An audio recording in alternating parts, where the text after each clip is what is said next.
నమస్తే, welcome to Y news. మహిళా సాధికారత లక్ష్యంగా కూటమి ప్రభుత్వం మహిళా అభ్యుదయ పథకాలకు రూపకల్పన చేస్తోందని ప్రభుత్వ విప్ యనమల దివ్య అన్నారు. మండల కేంద్రం తొండంగిలో ఉచిత కుట్టు మిషన్ శిక్షణ కేంద్రాన్ని సీనియర్ నేత యనమల రాజేష్తో కలిసి ప్రారంభించిన ఎమ్మెల్యే మహిళలు ఆర్థిక పరిపుష్టి సాధించాలని, ఇందుకు ప్రభుత్వ పథకాలను సద్వినియోగం చేసుకోవాలని కోరారు. ఈ కార్యక్రమంలో కూడా వెంకటరమణ, సోమల ప్రసాద్, దూలం మురళి, బంటుపల్లి అన్వేష్, కందా మురళి, నాగం నాగబాబు, బుద్దాల సత్యనారాయణ, పక్కుర్తి నోగరాజు, నేమాల కృష్ణ, పెదిరెడ్ల దుర్గాప్రసాద్ తదితరులు పాల్గొన్నారు.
నేను నా పరిసరాల పరిశుభ్రత కొరకు ప్రతిరోజు కొంత సమయం కేటాయిస్తానని, నా వంతు కృషిగా స్వచ్ఛత కార్యక్రమాల కొరకు శ్రమదానం చేసి పరిశుభ్ర ఆంధ్రప్రదేశ్ సాధించే సంకల్పాన్ని కట్టుబడి ఉంటానని, ఈ రోజు పరిశుభ్రత గురించి నేను వేసిన ఈ ముందడుగు ఆంధ్రప్రదేశ్ రాష్ట్రాన్ని శుభ్రపరచడంలో సహాయం చేస్తుందని నమ్ముతూ ఈ రోజు నుండి నా తోటి వారికి కూడా స్వచ్ఛతపై మరియు పచ్చదనం పెంపొందించటకు,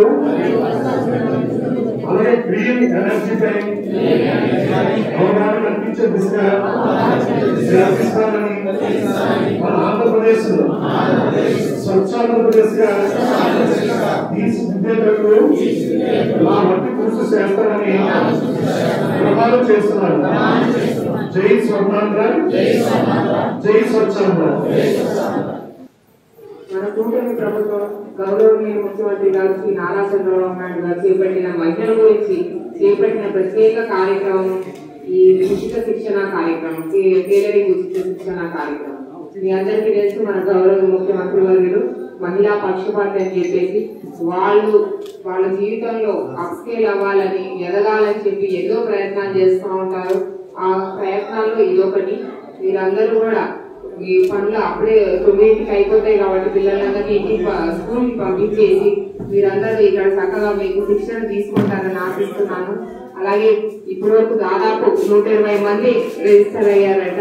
2 బ్యాచ్లు నడిపిస్తున్నారు. పొద్దున్న 9 నుంచి 1 గంట వరకు, మళ్ళీ అలాగే 2 నుంచి 5 వరకు నడిపిస్తున్నారు. పొద్దున్న 60 మంది, సాయంత్రం 60 మంది నడిపిస్తున్నారు. మీరందరూ మీ శిక్షణ ఈ 90 రోజుల పాటు జరుగుతుంది ఈ శిక్షణ కూడా.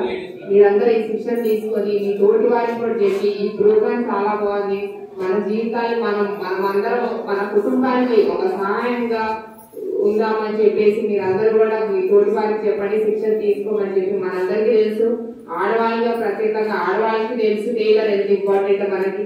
అది ఇంట్లో మనకు ఉంటే మనకు చాలా సులువుగా ఉంటుంది ఏదైనా సరే. కాబట్టి మీరందరూ కూడా చక్కగా శిక్షణ తీసుకోండి. అలాగే అటెండెన్స్ వచ్చేసి 75% మ్యాండేటరీ. 75% మీకు అటెండెన్స్ ఉండాలి. అది కూడా అటెండెన్స్ ఏదో బుక్ మీద టిక్ మార్క్ కాదు, బయోమెట్రిక్ సిస్టమ్ పెట్టారు. సో 75% ఉంటే కనుక మీకు మెషిన్ మీకు అందజేస్తారు. కాబట్టి మీరందరూ మొత్తం 100% అటెండెన్స్ తెచ్చుకొని ఈ శిక్షణ బాగా నేర్చుకొని మీరు మీ లైఫ్ లో ఈ లైఫ్ స్కిల్ ఇది ఒక చేతి వృత్తిలో ఇది ఒక భాగం టైలరింగ్ కూడా. సో ఈ లైఫ్ స్కిల్ ఒకటి నేర్చుకొని మీరు ఏదైనా షాప్ పెట్టుకుంటే అంతకన్నా మంచిది ఇంకోట్లేదు. చాలా ఇప్పుడు ఫ్యాషన్ డిజైనింగ్ కూడా చాలా ఇంపార్టెంట్ అయింది. కాబట్టి మీరంతా కూడా చక్కగా ఉపాధి కలుగుతుంది. మీ అందరికీ కూడా ఇది బాగా మీకు యూజ్ అవుతుందని కోరుతున్నాను. Thank you.